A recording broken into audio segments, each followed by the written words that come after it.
Maya had always been a curious girl, and that curiosity often led her into trouble. But she never learned to stop asking questions or exploring places where others feared to go. She lived in a small village called Greenwood, which sat at the edge of a vast forest that stretched for miles and miles in every direction. And at the heart of that forest lay Silver Lake, a mysterious body of water that the villagers spoke about only in whispers. The old people of Greenwood told stories about Silver Lake that made the children's eyes grow wide with wonder and fear.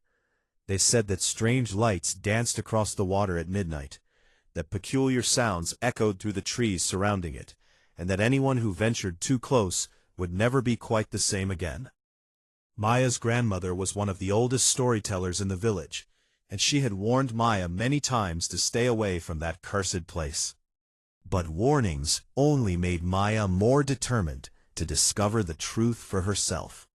On the morning of her 14th birthday, Maya woke up before the sun had risen. She crept out of her small wooden house, while her parents and younger brother still slept peacefully in their beds.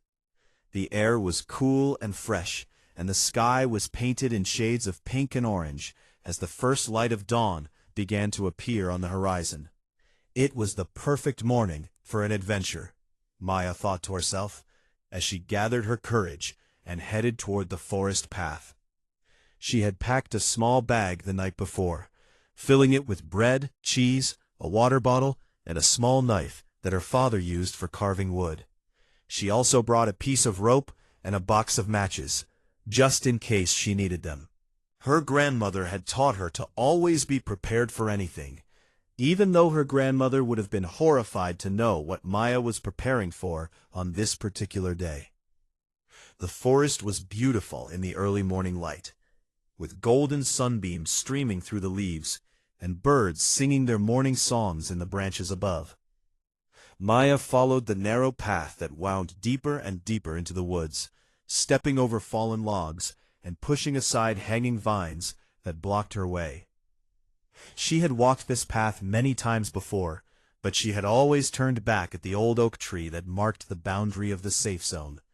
Today, for the first time, she walked past that tree and into the unknown territory beyond.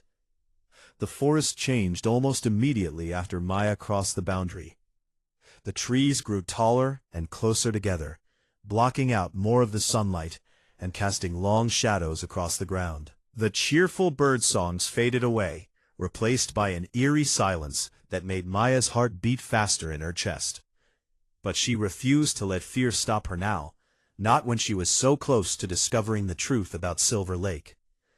After walking for what felt like hours, Maya began to hear a strange sound in the distance. It was soft at first, almost like a whisper, but it grew louder as she moved closer to its source. The sound was unlike anything she had ever heard before. It was musical and haunting, like wind chimes made of crystal, and it seemed to be calling to her, inviting her to come nearer. Maya pushed through a thick wall of bushes and suddenly found herself standing on the shore of Silver Lake. Her breath caught in her throat as she gazed upon the most beautiful sight she had ever seen. The lake was enormous, stretching so far that she could barely see the other side, and its surface was as smooth as a mirror, reflecting the sky above in perfect detail. But the most amazing thing was the color of the water. It was not blue or green like normal lakes, but a shimmering silver that seemed to glow with an inner light. For a long moment, Maya simply stood there, frozen in wonder and amazement. She had expected something strange, but she had never imagined anything as magnificent as this. The musical sound she had heard was coming from the lake itself, as if the water was singing a song just for her.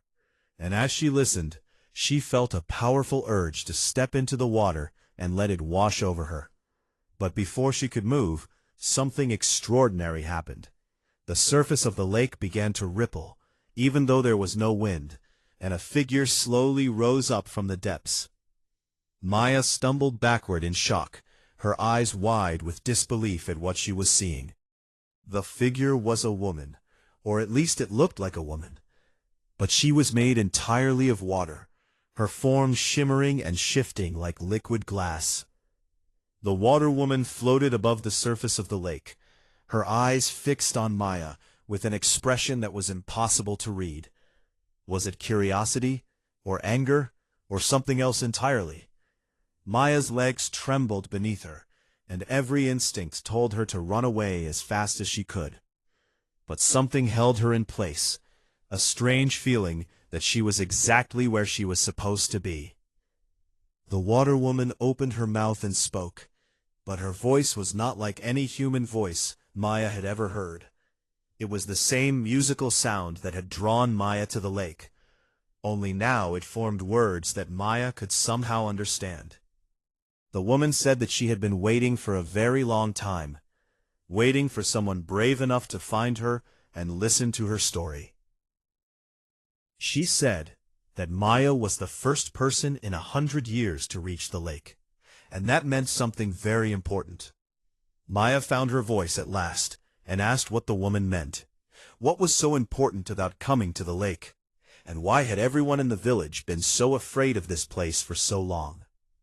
The water woman smiled, and her smile was both beautiful and sad at the same time. She said that the answers Maya sought were hidden deep beneath the lake, in an underwater kingdom that had been forgotten by the world above. Long ago, the water woman explained, her people had lived in harmony with the humans of Greenwood. They had shared the forest and the lake, trading goods and knowledge and friendship. But then something terrible had happened, something that had broken the bond between their two peoples, and caused the humans to fear the lake and everything in it. The water woman had been waiting all this time for someone who could help heal that ancient wound and restore what had been lost. Maya listened with growing excitement and confusion. She had so many questions, and each answer only seemed to create more mysteries. What had happened between the lake people and the villagers, and why had everyone forgotten about it? What was hidden in the underwater kingdom, and how was Maya supposed to help? The water woman raised her hand and pointed toward the center of the lake, where something was beginning to glow beneath the surface. She told Maya that the time for explanations would come later. Right now, there was something Maya needed to see, something that would change everything she thought she knew about her village, her family, and herself. The water woman extended her hand toward Maya, offering to take her beneath the surface to witness the secret that had been hidden for a century. All Maya had to do was trust her and take her hand. Maya looked at the shimmering hand reaching out to her, then back at the forest path that led home to safety and everything familiar. She knew that if she took that hand, nothing would ever be the same again. But she also knew that she could not walk away, not now, not when she was so close to discovering the truth she had always been searching for. This was the adventure she had dreamed about her whole life, and she was not going to let fear stop her from living it.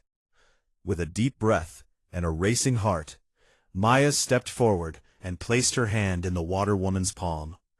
The touch was cool, but not cold, and it sent a tingle of energy rushing through her entire body. The water woman smiled again, and this time her smile was warm and welcoming. She gently pulled Maya toward the edge of the lake, and together they walked into the silver water, which parted around them like a curtain being drawn aside. Maya expected to feel the cold shock of water rushing into her lungs, but instead she found that she could breathe as easily as if she were standing in open air. The water woman had created some kind of magical bubble around them, protecting Maya from the lake and allowing her to see the incredible world that existed beneath the surface. It was like nothing she had ever imagined, and she gasped in wonder at the sight before her eyes. The underwater kingdom was vast and beautiful, with buildings made of crystal and pearl that rose up from the lake bed like a magnificent city. Lights glowed from within the structures, casting soft blue and green shadows across the sandy bottom. Everywhere Maya looked, she saw more water people swimming through the streets and pathways, going about their daily lives just as the villagers of Greenwood did above the surface. But these people were different, with shimmering skin and flowing hair that moved like seaweed in a gentle current. The Water Woman introduced herself as Queen Nerida, ruler of the Silver Kingdom. She explained that her people were called the Aquara, and they had lived in this lake since before humans first arrived in the forest. Maya could hardly believe she was walking beside a queen, but Nerida treated her with kindness and patience, answering her endless questions as they made their way toward the center of the city. As they walked, Maya noticed that many of the Aquara stopped what they were doing to stare at her. Some looked curious, others looked worried, and a few even looked angry. Maya asked Nerida why they were looking at her that way, and the queen sighed deeply before explaining that not everyone in her kingdom believed it was wise to trust a human again. The pain of the past was still fresh in many hearts, even after all these years. Nerida led Maya to a great palace made of the purest white pearl, with towers that reached up toward the distant surface, and gardens filled with glowing plants that Maya had never seen before. It was the most magnificent building in the entire kingdom, and Maya felt very small, standing before its enormous doors.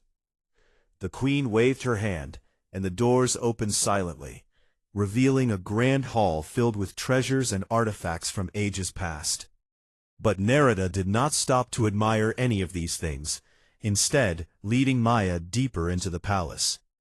They finally came to a chamber that was different from all the others. This room was dark and quiet, with only a single source of light at its center. As Maya's eyes adjusted to the dimness, she saw that the light was coming from a crystal orb that floated in the air, spinning slowly and emitting a soft golden glow. It was beautiful, but there was something sad about it too, as if the light was somehow wounded or weakened. Nerida explained that this was the heart of the lake, a magical object that had once kept both the Aquara and the humans of Greenwood safe and prosperous. As long as the heart was whole and bright, the forest flourished, the lake stayed clean, and both peoples lived in peace. But something had happened 100 years ago that had damaged the heart and broken the connection between the two worlds. Ever since then, the Aquara had hidden themselves away, and the humans had learned to fear the lake. Maya asked what had caused the damage, and Nerida's face grew dark with sorrow and pain. She said that it was a human who had done it, a man from Greenwood who had discovered the underwater kingdom and tried to steal the heart for himself. His name was Marcus Stone, and he had been a powerful and greedy man who wanted to use the heart's magic to make himself rich and important. When the Aquara tried to stop him, he had attacked the heart with a dark weapon, cracking it and releasing a wave of harmful energy. The damage to the heart had affected everyone. The Aquara lost much of their strength and magic, and the humans lost their memory of everything that had happened. The only people who remembered the truth were the oldest members of both communities, and they had passed down only warnings and fears instead of the full story. That was why the villagers were so afraid of Silver Lake, because deep down they sensed that something terrible had happened there, even if they could not remember what. Maya felt a wave of shame and sadness wash over her. She could not believe that a human from her own village had caused so much pain and suffering. She asked Nerida if there was any way to fix the heart and make things right again. Surely there must be something that could be done to heal the wound and restore the friendship between their peoples. Nerida nodded slowly, and a tiny spark of hope appeared in her silver eyes. She said that there was a way, but it required something that no Aquara could provide. The heart could only be healed by an act of pure selflessness from a human, someone who was willing to give something precious without expecting anything in return. For 100 years, Nerida had waited for such a person to appear, and now she believed that Maya might be the one. But before Maya could ask what she needed to do, a loud alarm echoed through the palace, and the water around them began to shake and tremble. Nerida's expression changed from hope to fear in an instant, and she grabbed Maya's arm and pulled her toward the door. Something was wrong. Something was attacking the kingdom, and they needed to get to safety immediately. They rushed through the palace corridors, passing terrified Aquara, who were swimming in all directions. Maya could hear screams and crashes coming from outside, and her heart pounded with terror at not knowing what was happening. Nerida led her to a hidden chamber deep beneath the palace, where a group of Aquara guards stood ready to defend their queen. Only then did Nerida explain what was causing the commotion. There was a creature that lived in the deepest, darkest part of the lake, a monster that had been created by the dark energy released when Marcus Stone attacked the heart. It was called the Shadow Serpent, and it hungered for the remaining magic in the heart. Normally, the creature stayed far away, lurking in the darkness, and waiting for the heart to weaken further. But something had awakened it today. Something had drawn it up from the depths. Nerida looked at Maya with sudden understanding and horror. It was Maya herself who had awakened the creature. When Maya entered the lake and came close to the heart, her human energy must have disturbed the balance of magic in the kingdom. The Shadow Serpent had sensed this disturbance and risen to investigate, hoping to find an opportunity to strike. Maya felt terrible guilt crushing down upon her. She had only wanted to discover the truth and help, but instead she had brought danger to the very people she wanted to save. She asked Nerida what they could do to stop the creature, willing to do anything to make up for the trouble she had caused. Nerida shook her head sadly and said that there was nothing Maya could do, that she must stay hidden while the Aquara guards fought to protect their home. But Maya was not the kind of girl who hid while others faced danger on her behalf. She remembered the knife and rope in her bag, and she remembered all the stories her grandmother had told her about heroes who faced impossible odds. She did not know how a single human girl could fight a monster made of darkness and shadow, but she knew she had to try. She could not let the Aquara suffer because of her mistake. Without waiting for permission, Maya slipped away from the hidden chamber and made her way toward the sounds of battle. She could hear the roars of the Shadow Serpent and the cries of the Aquara warriors, and each sound drove her forward, faster and faster. She did not have a plan. She did not have special powers, and she did not have any guarantee that she would survive. But she had courage, and sometimes courage was enough. As Maya emerged from the palace and saw the Shadow Serpent for the first time, she understood why the Aquara were so afraid. The creature was enormous, bigger than any building in the kingdom, with scales as black as midnight and eyes that burned like red fire. It thrashed through the water, destroying everything in its path and swatting away the brave guards who tried to stop it, and it was heading straight for the palace, straight for the heart of the lake.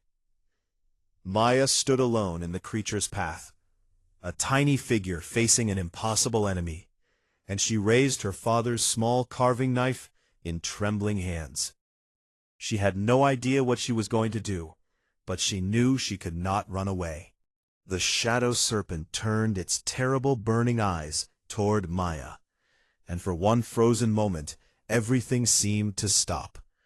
The creature stared at the small human girl standing in its path, and Maya stared back, her whole body shaking, but her feet refusing to move. She could feel the darkness radiating from the monster, a cold emptiness that seemed to drain all hope and warmth from the water around her.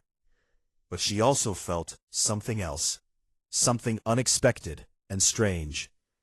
Deep within the creature's eyes, behind all the rage and hunger, Maya thought she saw a flicker of pain. It was as if the Shadow Serpent was suffering, trapped in a form it had not chosen, and driven by instincts it could not control. Maya remembered what Nerida had said about the creature being born from dark energy, and she wondered if the serpent had ever had a chance to be anything other than a monster. Had it been evil from the beginning, or had it been made evil by the circumstances of its creation? The creature opened its massive jaws and let out a roar that shook the entire kingdom. Maya's courage almost failed her completely, but she forced herself to stand her ground and think. She was not strong enough to fight this monster, and she was not fast enough to outrun it. Her only hope was to find another way, a solution that did not require strength or speed, but something else entirely. Maya thought about what Narada had told her about healing the heart.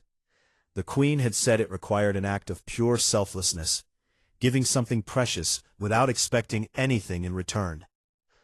What if that same principle could work on the shadow serpent? And what if the creature needed kindness instead of violence? It was a crazy idea, perhaps the craziest idea Maya had ever had. But crazy ideas were sometimes the only ideas that worked. Instead of raising her knife to fight, Maya slowly lowered her arm and let the weapon fall from her hand. She took a deep breath and stepped toward the creature, her heart pounding so hard she thought it might burst right out of her chest. The shadow serpent paused, confused by this unexpected behavior. It had expected the human to run or to fight, not to approach it calmly with empty hands. Maya spoke to the creature in a soft, gentle voice. She told it that she was not its enemy, that she did not want to hurt it or drive it away. She said that she knew it was in pain, that she could see the suffering in its eyes, and that she wanted to help if it would let her. She promised that she meant no harm, even though she had every reason to be afraid. The creature growled low in its throat, but it did not attack. It seemed to be listening, waiting to see what Maya would do next. The Aquara guards watched in amazement as Maya continued to approach the monster. Queen Narada arrived just in time to see the human girl reach out her hand toward the shadow serpent's face, and she gasped in shock at the incredible sight. Everyone expected the creature to strike, to swallow Maya whole or tear her apart with its terrible claws. But instead, something miraculous happened. When Maya's hand touched the serpent's dark scales, a warm golden light began to spread from the point of contact. The light traveled across the creature's body, chasing away the darkness like sunlight burning through fog. The shadow serpent let out a sound that was not quite a roar and not quite a cry. It sounded almost like relief, like the release of a burden that had been carried for far too long. The creature began to change, its massive form shrinking and shifting as the golden light consumed the shadows. The black scales became silver, the burning red eyes became a soft blue, and the monstrous shape transformed into something completely different. When the light finally faded, there was no longer a shadow serpent standing before Maya. Instead, there was a beautiful silver dragon, smaller than the serpent had been, but somehow even more magnificent. The dragon looked at Maya with eyes full of gratitude and wonder. It spoke in a voice that was deep and musical, thanking her for freeing it from the prison of darkness it had been trapped in for a century. The dragon explained that it had once been the guardian of Silver Lake, a protector of both the Aquara and the humans. But when Marcus Stone attacked the heart, the dark energy had corrupted it and turned it into a monster against its will. For 100 years, the dragon had been lost in shadow, unable to remember who it was or what it had once stood for. But Maya's act of kindness had broken through the darkness and reminded it of its true nature. The dragon said that Maya had given it the most precious gift possible, the gift of freedom and identity, and it would be forever grateful for her courage and compassion. Queen Narada approached Maya with tears streaming down her silver cheeks. She had never imagined that the shadow serpent could be saved, that the monster terrorizing her kingdom was actually a friend who had been lost to darkness. She embraced Maya tightly and thanked her over and over again for what she had done. The entire kingdom had witnessed the miracle, and the Aquara began to cheer and celebrate. But Maya knew that their work was not yet finished. The heart of the lake was still damaged, and the friendship between the Aquara and the humans was still broken. She asked Narada if what she had done for the dragon counted as the act of selflessness needed to heal the heart, or if there was something more she needed to do. Narada smiled and took Maya's hand, leading her back toward the palace. The silver dragon followed them, its long body gliding gracefully through the water. It introduced itself as Argentum, the guardian of Silver Lake, and it promised to help Maya and Narada in whatever way it could. Having Argentum on their side made Maya feel much safer, but she was still nervous about what lay ahead. Healing the heart was supposed to require sacrifice, and she did not know what she might have to give up.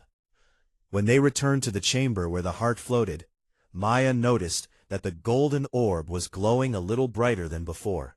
Her kindness to Argentum had already begun to strengthen it. Narada explained that Maya had proven herself worthy by saving the dragon, but the final step of healing required something more personal. Maya would need to make a choice, and that choice would determine whether the heart was restored or remained broken forever. Narada told Maya the truth about the sacrifice that was needed.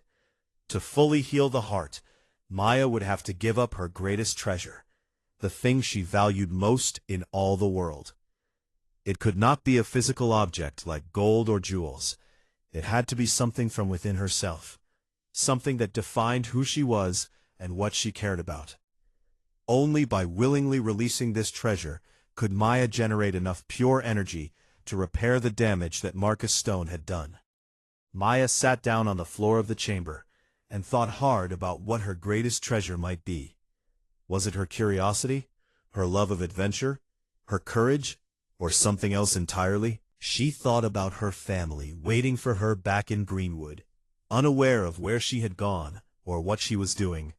She thought about her grandmother's stories and her father's gentle hands and her mother's warm smile. And then she realized what her greatest treasure truly was. Her greatest treasure was her memory, her connection to everyone and everything she loved. Her memories of home and family were what gave her strength and purpose, what made her who she was. If she gave up those memories, she would lose her sense of self. She would not remember her parents, or her brother, or her grandmother, and she would not remember why she had come to Silver Lake in the first place. Maya looked at Narada and told the queen what she had decided.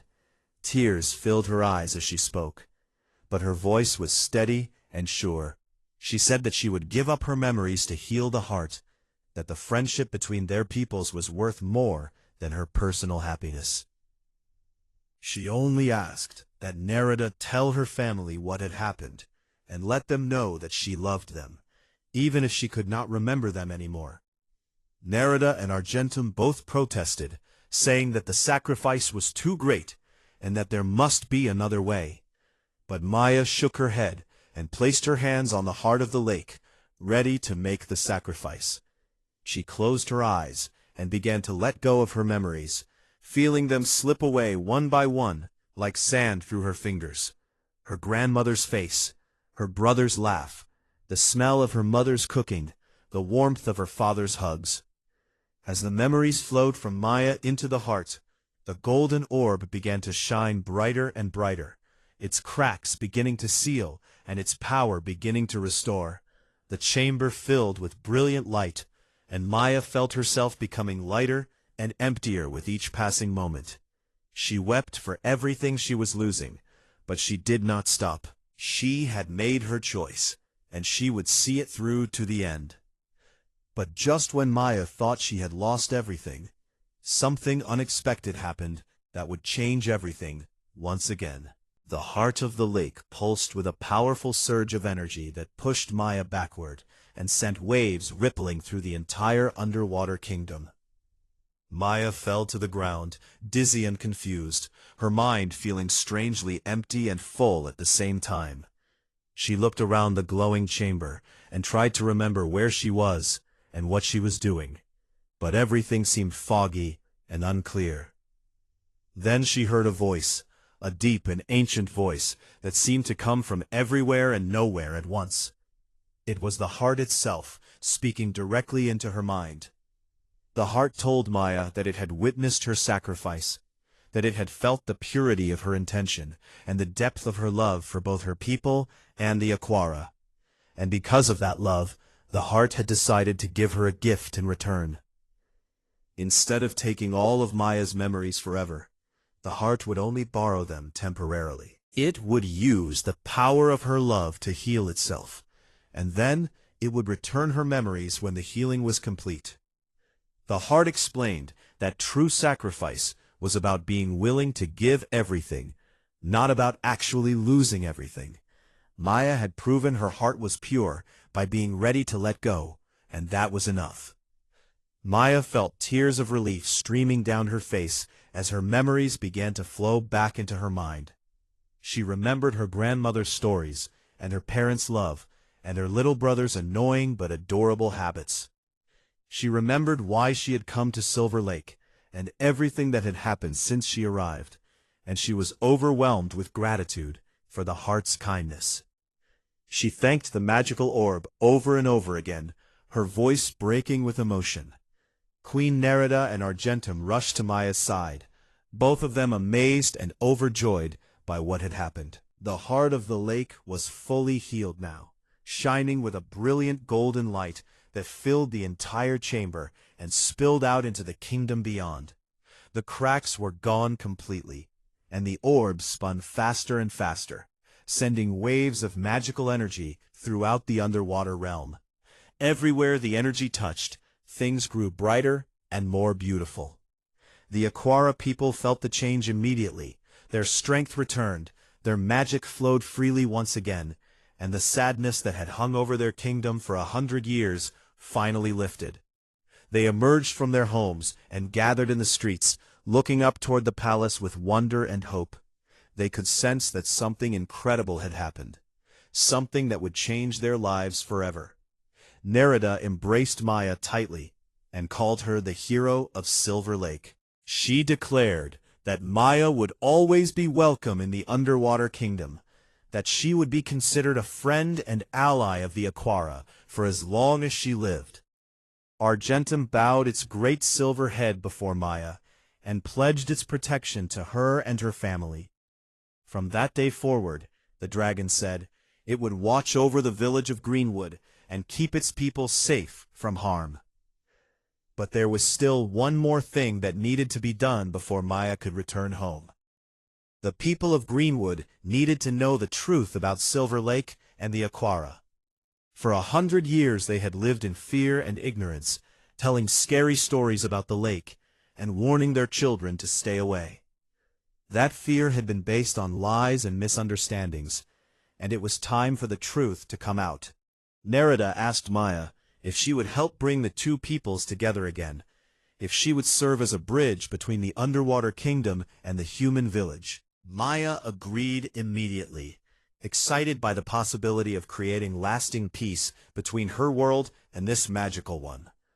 But she knew it would not be easy. The villagers were stubborn and suspicious, and they would not believe the truth without proof.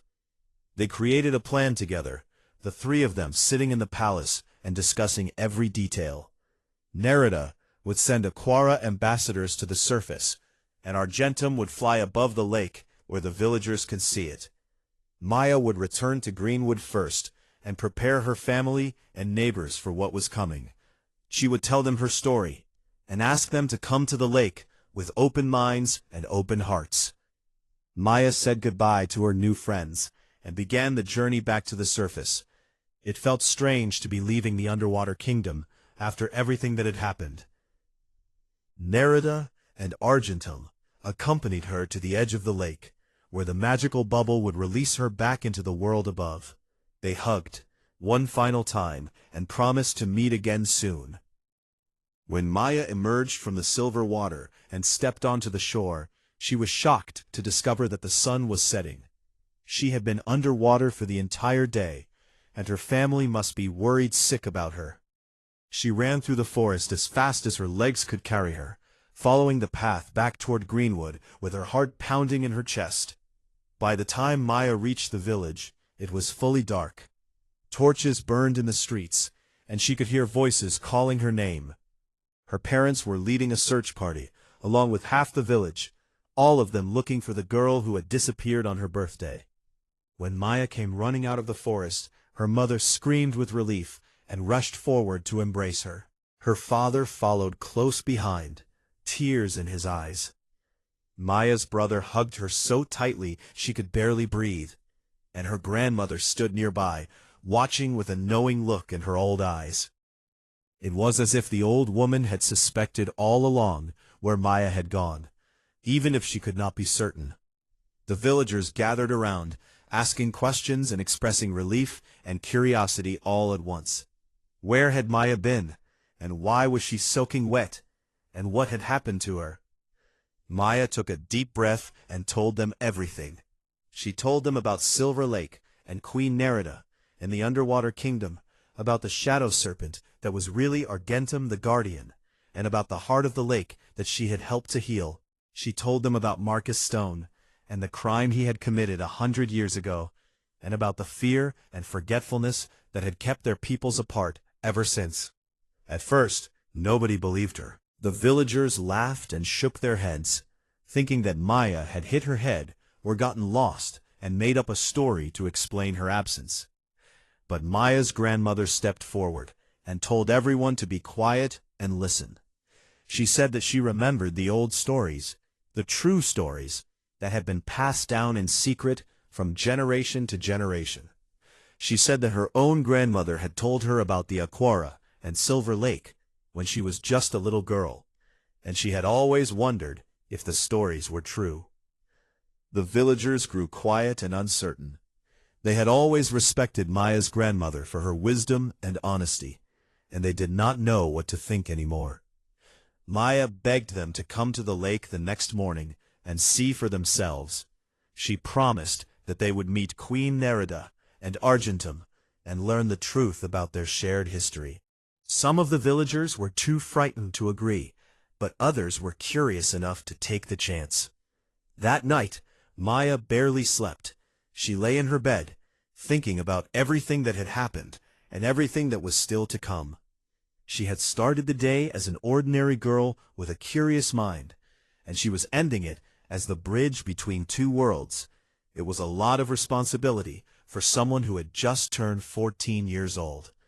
But Maya knew that this was what she was meant to do, that her whole life had been leading up to this moment. The next morning, a group of brave villagers followed Maya into the forest. Her parents came too, holding her hands on either side, and her grandmother walked behind them with a smile on her wrinkled face. Even Maya's little brother insisted on coming, declaring that he would protect everyone if something scary appeared. Maya laughed and ruffled his hair, grateful to have her family by her side. When they reached the shore of Silver Lake, Maya called out across the water and waited. For a long moment, nothing happened, and the villagers began to whisper nervously among themselves.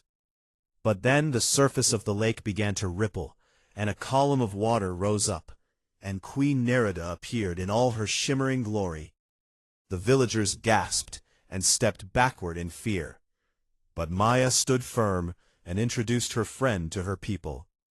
Nerida spoke to the humans in her musical voice, telling them the same story she had told Maya about their shared history and the tragedy that had separated them. She showed them visions in the water, images of the past, when Aquara and humans had lived together in friendship and harmony. And then Argentum emerged from the lake, its silver scales gleaming in the morning light, and the villagers fell to their knees in awe. It was the beginning of a new era for Greenwood and Silver Lake, a time of healing and reunion that would last for generations to come. And it all started because one curious girl dared to ask questions and search for truth. The weeks that followed Maya's adventure were the most exciting and busy time the village of Greenwood had ever known.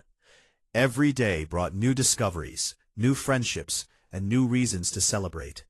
The Aquara began to visit the surface regularly, trading their beautiful pearl jewelry and crystal crafts for fruits and vegetables and grains from the human farms.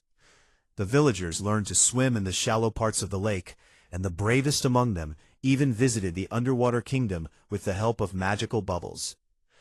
Maya became the official ambassador between the two peoples, a role she took very seriously even though she was still just a young girl. She spent half her time in Greenwood and half her time in Silver Lake, helping to solve problems and answer questions and smooth over misunderstandings. Sometimes the job was difficult and exhausting, but Maya never complained. She knew how important her work was, and she was proud to serve both communities. Argentum became the beloved guardian of the entire region, flying over the forest and the village and the lake, keeping watch for dangers and protecting everyone beneath its silver wings. Children from Greenwood would gather at the lakeside every evening to watch the dragon soar through the sky, its scales catching the last rays of sunlight and sparkling like diamonds. They would wave and cheer, and Argentum would dip its wings in greeting before diving back into the water. Maya's grandmother was perhaps the happiest person in all of Greenwood. The old woman had always believed the ancient stories, and now she finally had proof that her faith had been justified. She became friends with some of the oldest Aquara, trading tales and memories and wisdom. They discovered that they had much in common, despite coming from such different worlds. The old woman said that she could die happy now, knowing that the truth had finally come to light. But not everyone was pleased with the changes happening in Greenwood. There were some villagers who remained suspicious and afraid, who refused to trust the Aquara, no matter how friendly they seemed. One of these villagers was a man named Thomas, who was a descendant of Marcus Stone himself. When he learned that his ancestor had been responsible for the century of fear and separation, he was filled with shame and anger. Thomas believed that the Aquara were lying about what had happened, that they were trying to trick the humans and take revenge for what Marcus had done. He gathered a small group of followers who shared his suspicions, and together they plotted to drive the water people away. They spread rumors and told frightening stories, trying to turn the village against Queen Nerida and her kingdom. But most of the villagers had seen too much good to be swayed by fear. Maya learned about Thomas and his group from her grandmother, who had overheard them talking in the village square. The old woman was worried that they might try something dangerous, something that could ruin all the progress that had been made. Maya went to Queen Nerida and told her about the threat, asking for advice on how to handle the situation. The queen listened carefully and then shared her own wisdom. Nerida said that there would always be people who chose fear over understanding, who preferred hate over love. But the answer was not to fight them or punish them, but to show them kindness and patience until they were ready to change. She reminded Maya that the shadow serpent had once seemed like an enemy, and look how that had turned out. Sometimes the people who seem most hostile are actually the ones who are hurting the most inside. Maya decided to follow Nerida's advice. Instead of confronting Thomas and his followers, she invited them to visit the underwater kingdom and see for themselves what the Aquara were really like. At first, Thomas refused angrily, saying that he would never set foot in that cursed lake. But Maya kept asking, gently and persistently, never giving up hope that he might change his mind. Finally, after weeks of Maya's patient efforts, Thomas agreed to come to the lake. He said he was only doing it to prove that the Aquara were dangerous, but Maya suspected that he was actually curious and a little bit scared. She promised that nothing bad would happen to him, that she would personally guarantee his safety. And with that promise, Thomas followed her into the forest. When they reached Silver Lake, Maya called for Queen Nerida, who appeared with her usual grace and beauty. Thomas stared at her with wide eyes, his face pale with shock and wonder. He had expected a monster, but instead he found a queen who radiated kindness and dignity. Everything he thought he knew suddenly seemed uncertain and confused. Nerida spoke to Thomas gently, telling him that she understood his fear and his shame. She said that he was not responsible for what his ancestor had done, that the sins of the past did not have to define the future. She showed him the heart of the lake, fully healed and shining with golden light, and she explained that a young human girl had made that healing possible. If Maya could bridge the gap between their peoples, then Thomas could choose to be part of that bridge instead of trying to destroy it. Thomas fell to his knees and wept. All the anger and fear he had been carrying seemed to pour out of him in that moment, leaving him empty and ready to be filled with something better. He apologized for his suspicions and his plots, asking for forgiveness from the Queen and from Maya. They both embraced him and told him that forgiveness was freely given, that everyone deserved a second chance. From that day forward, Thomas became one of the strongest supporters of the friendship between Greenwood and Silver Lake. He worked harder than anyone to repair the damage his family had caused, and he taught his children and grandchildren to love and respect the Aquara. His transformation was a powerful example for the other suspicious villagers, many of whom followed his lead and opened their hearts to their underwater neighbors. Years passed, and Maya grew from a curious girl into a wise young woman. She eventually married a kind man from Greenwood and had children of her own, all of whom inherited her sense of adventure and wonder. She continued to serve as ambassador until she was quite old, and then she passed the role on to her eldest daughter, who served with the same dedication and love. The bond between Greenwood and Silver Lake grew stronger with each passing generation. The peoples intermarried and mixed, creating families that belonged to both worlds. The children of these unions could breathe both air and water, could walk on land and swim in the depths. They were living proof that differences could be bridges instead of barriers. When Maya finally passed away at a very old age, surrounded by her loving family, Queen Nerida herself came to the funeral. The ageless queen wept for her friend, the brave girl who had changed everything with her courage and compassion. Nerida declared that Maya would be remembered forever in the underwater kingdom, that songs would be sung about her for as long as the Aquara existed, and she placed a beautiful pearl necklace in Maya's hands, a symbol of the eternal friendship between their peoples. Argentum flew overhead as Maya was laid to rest, releasing a stream of silver fire that lit up the sky. The dragon had loved Maya like a sister, and it mourned her passing with deep sorrow. But there was also joy in that sorrow, because Maya had lived a full and meaningful life, and her legacy would continue for generations to come. The children of Greenwood and Silver Lake still tell the story of Maya the bridge builder, the curious girl who discovered the secret of the lake and healed the wounds of the past. They tell it around campfires and under the water, passing it down from parents to children as a reminder of what courage and kindness can accomplish. And whenever someone looks at Silver Lake and sees the water shimmering like magic, they remember Maya and smile, because her spirit lives on, in the friendship she created, in the peace she brought, and in the hearts of everyone who believes that love is stronger than fear.